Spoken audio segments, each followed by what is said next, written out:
Bonjour à tous, je suis ravi de vous retrouver pour un nouveau call case. Aujourd'hui, ce call case, il est fait à la demande de Maryse. Maryse m'a envoyé un lien montrant un cas un petit peu curieux, mystérieux. Un couple britannique a été tué dans l'Aveyron. Pas de violence sexuelle, un objet tranchant découvert et une autopsie qui pose des interrogations. Ce couple britannique, c'est Dan et Andrew. Dan Kerr et Andrew Searle. Après 5 jours d'une enquête intensive et de multiples actes d'enquête, le drame du hameau des Pesquiers conserve donc tout son mystère. C'était ce qui était écrit dans le Midi Libre du 11 février. Le procureur de la République de Rodez a rendu public par un communiqué les résultats de l'autopsie de ce couple de sexagénaires britanniques, Down et Andrew, retrouvés morts dans leur belle villa de Villefranche-sur-Rouergue le 6 février par un promeneur. Effectué le 10 février au service de médecine légale de l'hôpital La Péronie à Montpellier, les autopsies ont confirmé les premiers éléments relevés vendredi à propos des constatations faites par la gendarmerie et par la section de recherche de Toulouse. Des blessures à la tête sur la femme et le compagnon mort par pendaison.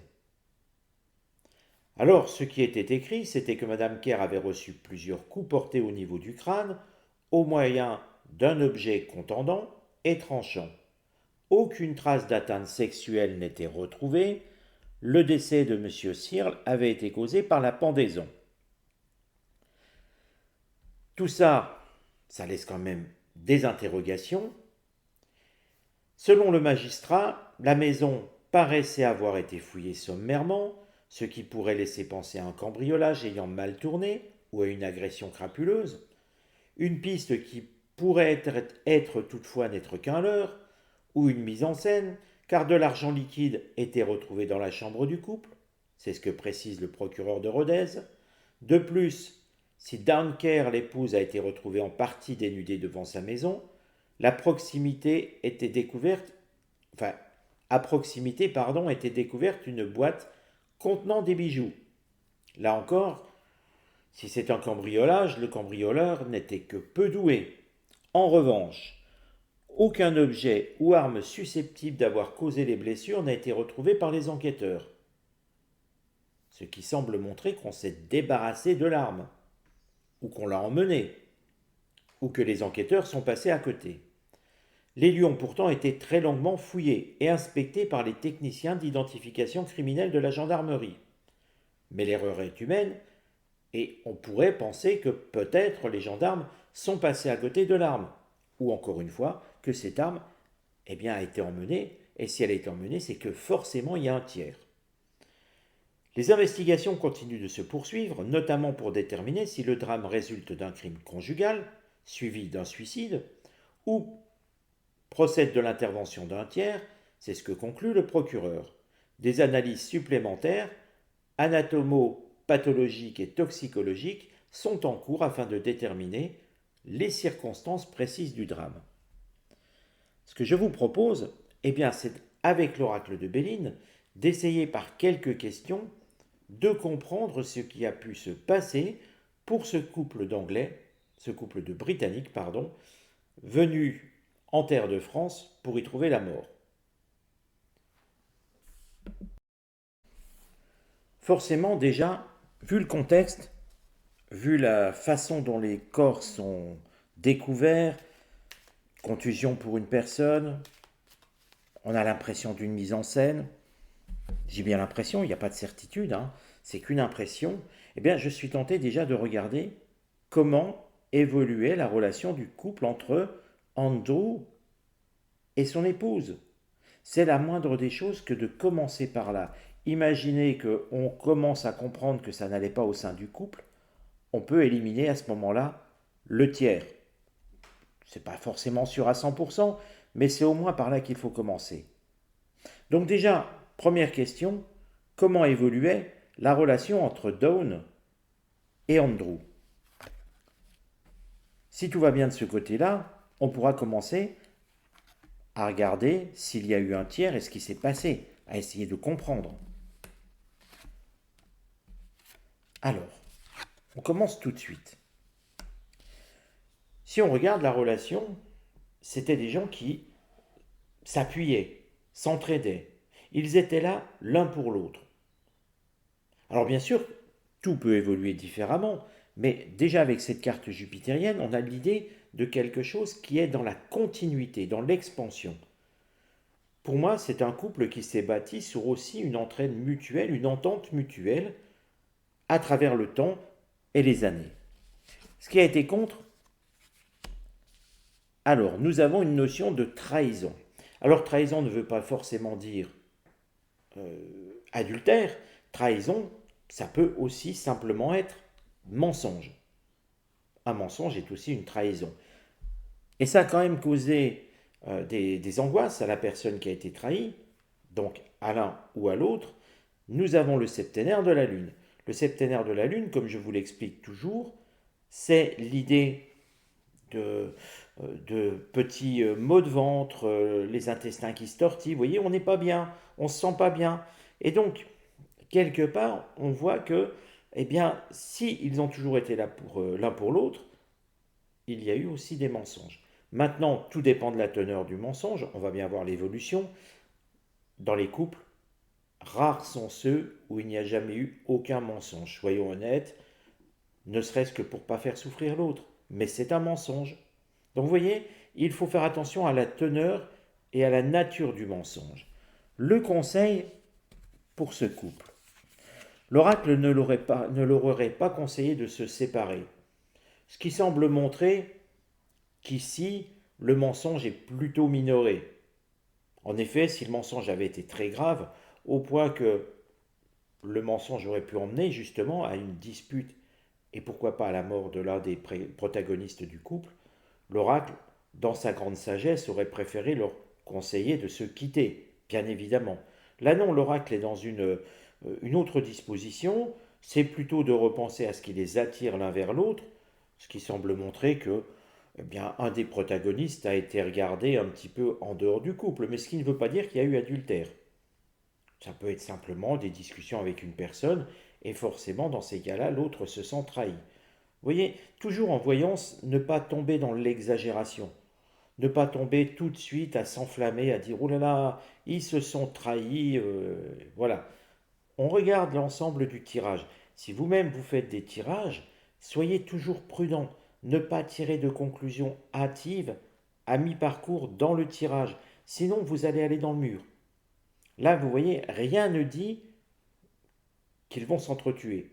C'est peut-être le cas, mais pour l'instant, même l'oracle ne le ressent pas ainsi.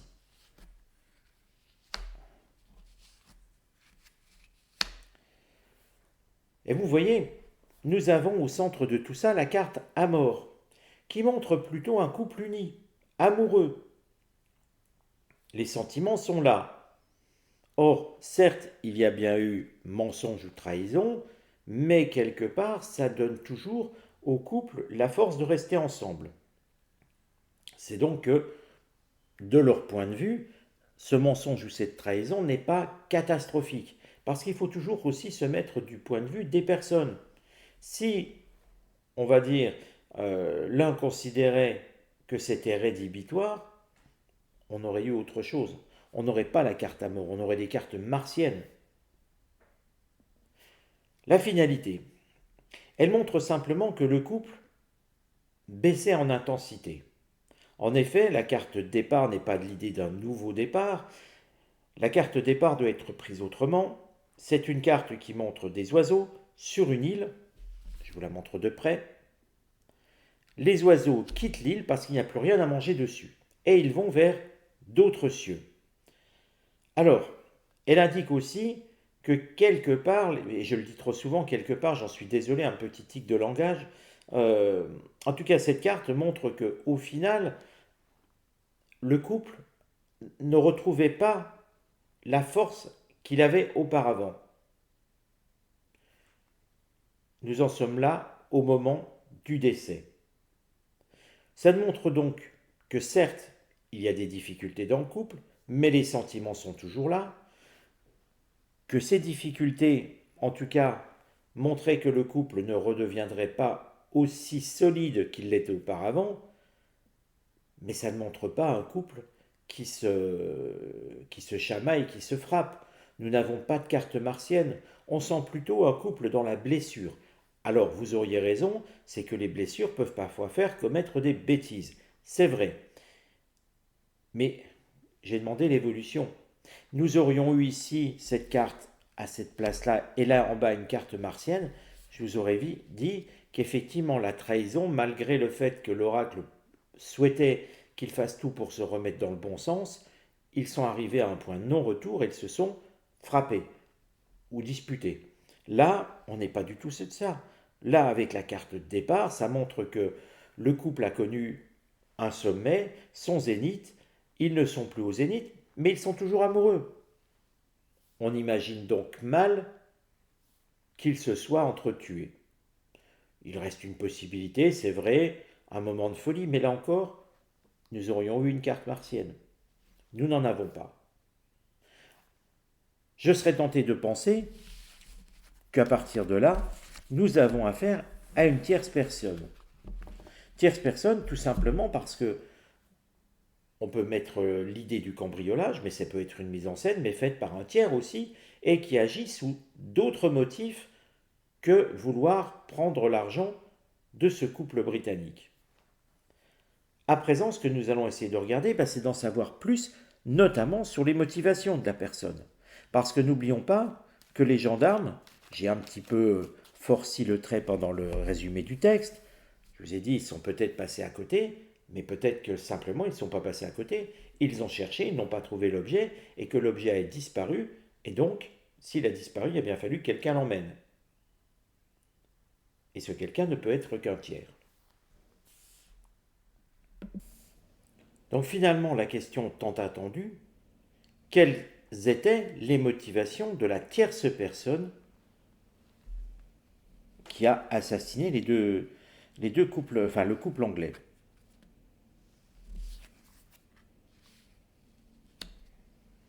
Et nous avons la carte de la renommée. Alors cette carte de la renommée, elle est vaste. Elle parle de gloire, elle parle de réussite, elle parle de nom, elle parle aussi, finalement, de voyage. Mais c'est aussi une carte jupitérienne. Et Jupiter, je vous le dis tout le temps, c'est l'expansion. Cette carte, quand on la regarde et qu'on réfléchit un tout petit peu, elle aurait tendance à nous indiquer une forme de rancœur, quelque chose qui déjà n'est pas, on va dire, impulsif. Mars aurait été plus impulsif. Mais là, on a l'impression que, au fil de leur vie, ce couple britannique aurait rencontré à l'étranger, avec ce petit drapeau, une personne, qu'ils sont restés en contact, ils sont même devenus, on va dire, entre guillemets, proches, pas forcément amis, mais en tout cas des connaissances proches, et qu'une espèce de rancœur s'est accumulée entre eux, en tout cas de la part du tiers, au point qu'il en est venu à commettre cet acte. Est-ce que ça cadre avec ce qui s'est passé? Oui, parce que pour simuler, on va dire, un vol, un cambriolage, il fallait connaître un peu les lieux, ce qui semble montrer qu'il est déjà venu. Et puis, puisqu'il n'y a pas eu de lutte particulière, même s'il y a eu un objet contendant utilisé, on n'a pas vu de lutte partout dans la maison, ça semblerait donc montrer que cette tierce personne, soit elle est arrivée à s'introduire subrepticement sans faire de bruit à l'insu des propriétaires, soit ils se connaissaient, et jamais ce couple britannique n'a vu venir ce drame. À présent, ce que nous pouvons essayer de regarder, c'est au final Qu'est-il devenu? Qu'est devenue cette personne? Ça peut être aussi une des questions. Parce que dans tout ça, il faut bien savoir où il est passé. Mais on pourrait aussi avoir un conseil pour les enquêteurs. D'ailleurs, je vais commencer peut-être par là. C'est demander quel conseil l'oracle de Béline donne-t-il aux enquêteurs. Pas de conseil en particulier. S'il ne donne pas de conseil, ça montre une chose, c'est que les enquêteurs font bien leur travail et qu'ils n'ont pas loupé de piste pour l'instant. Je dirais qu'entre guillemets, ils sont sur le bon chemin pour trouver ce qui s'est passé. En tout cas, ils ont au moins les bons éléments. Est-ce qu'après, ils en feraient les bonnes déductions? Je ne sais pas. Là, on ne le dit pas, l'oracle ne le dit pas. Hein, je n'ai pas fait l'évolution de l'enquête, j'ai montré le conseil. Mais ça veut dire qu'à ce stade, les enquêteurs ont tous les éléments pour reconstituer les faits. Alors, je vais poser la question maintenant, qu'est devenu, comment a évolué l'agresseur? Et nous allons essayer de voir, eh bien, s'il s'est enfui, s'il fait partie de la région. D'ailleurs, je n'ai pas demandé ça, je pourrais aussi. Alors, déjà, vous voyez qu'ici, il est resté fidèle à ce qu'il faisait. C'est donc quelqu'un qui a une forme de routine, et s'il est resté fidèle à ce qu'il faisait, on peut supposer déjà au départ que c'est plutôt quelqu'un qui fait partie maintenant de la région. Alors, je fais une petite parenthèse. Lors des formations, pour ceux qui viendront dans les formations pour l'oracle de Béline, vous aurez des cas concrets où on va étudier des cold cases, mais des cold cases qui sont déjà résolus, afin qu'ensuite on puisse corriger. Bien sûr, au départ, je ne vous dirai pas quelle affaire c'est, quelle affaire cela concerne, mais on aura le cheminement et on aura la correction pour que vous compreniez si vous avez fait des erreurs ou pas. Tout ça, ça va être fait dans les formations, 5 jours de formation, une journée consacrée à la compréhension des cartes et à toutes leurs subtilités, et 4 jours de travaux pratiques sur des cold cases, sur des faits bien précis, pour que on puisse avancer et que quand vous avez fini cette formation, vous soyez capable d'analyser et de faire des tirages par vous-même sans aucune autre aide et sans avoir besoin de me demander si votre interprétation est juste ou pas. Parce que vous vous ferez confiance, on va développer votre confiance en vous, on va aussi vous donner les clés de lecture et les clés de compréhension de comment poser les questions et de comment interpréter les cartes en situation réelle. Il n'y aura pas que des cold cases, il y aura des études sentimentales, enfin, il y aura tous les cas de figure qui se proposent à la voyance. Donc, si ça vous intéresse, il reste une place pour la formation qui se déroule fin mars et il reste des places pour la formation qui se déroule fin avril. Je le rappelle, dans la formation, il y a aussi l'hébergement qui est compris pour que les personnes qui viennent de loin puissent suivre la formation sans avoir à courir à droite à gauche pour des logements. Donc si ça vous intéresse, vous m'envoyez un mail sur utervoyant@gmail.com et je me ferai un plaisir de vous répondre. On continue. Donc l'évolution de la personne, ce qui a été contre. On a l'impression qu'il a été marqué, ce monsieur, quand même. Je dis ce monsieur, rien ne le dit. C'est plutôt un crime d'homme que d'un crime de femme, mais cette personne, on va dire, elle a été marquée, tout simplement parce que contre son évolution vient une forme de renaissance. Il doit apprendre à renaître avec ce qu'il vient de commettre. Ça ne semble donc pas être un tueur en série. Un tueur en série, il n'a pas besoin de renaître. Il connaît bien ce qu'il fait, il a l'habitude, il n'y a plus rien qui arrive à l'émouvoir. On est toujours sur des profils proches du psychopathe. Alors que un tueur occasionnel, même s'il a préparé et qu'il était gouverné par la rancœur, une fois que l'acte est passé, c'est plus pareil. Et une fois que la vengeance est passée, eh bien les émotions retombent et on est face à ce qu'on a commis.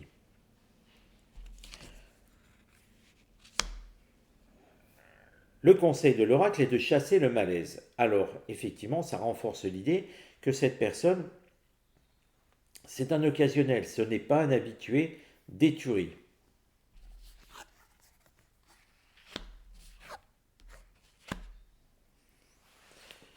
Alors curieusement, vous voyez, on a la réussite et on a 3 cartes solaires en plein milieu.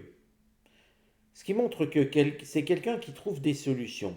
Et vous voyez, on a la carte du procès en bas. J'ai demandé l'évolution. On sait qu'il n'y a pas eu de procès pour l'instant. Et j'ai demandé quelle a été l'évolution de la personne. On peut le comprendre de plusieurs façons. Si on avait eu, on va dire, un crime il y a 30 ans, je vous aurais dit la personne a été jugée pour autre chose, mais elle a été jugée. Ce n'est pas le cas. C'est quelque chose de très récent, et à partir de là, on ne peut pas interpréter les faits de la même façon, ni les cartes de la même façon. Aussi, cette carte martienne du procès, eh bien, j'ai l'impression que la personne qui a commis cet acte répréhensible, ce crime, fait partie du système judiciaire.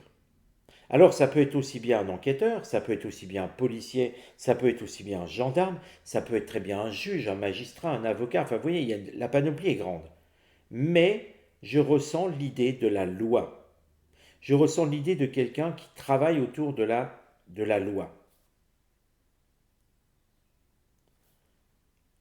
Maintenant, c'est aux enquêteurs de jouer. Alors, si ce cold case vous a intéressé, eh bien, n'hésitez pas à le commenter, à donner votre avis. N'hésitez pas non plus à vous abonner, bien sûr. La chaîne a besoin d'abonnés.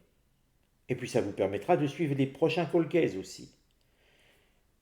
Et puis, si vous souhaitez me soumettre des cold cases, et que vous trouvez par exemple que j'ai laissé de côté certains aspects, peut-être certaines questions que vous auriez aimé voir développer, eh bien, préparez vous-même les questions. Et puis, je pourrais m'en servir pour rechercher la finalité d'un call case. Vous pouvez très bien me dire, voilà, j'ai telle affaire à vous soumettre, est-ce que ça c'est bien, est-ce que ça c'est pas bien, comment ça s'est déroulé, etc. Vous avez toutes les questions. Si vous en avez 50, c'est pas grave. On peut attaquer sur 50 questions si vous les avez. Je ne suis pas contre, je le ferai. Donc maintenant à vos claviers. Et puis nous on se retrouve très prochainement pour une nouvelle vidéo, un nouveau call case.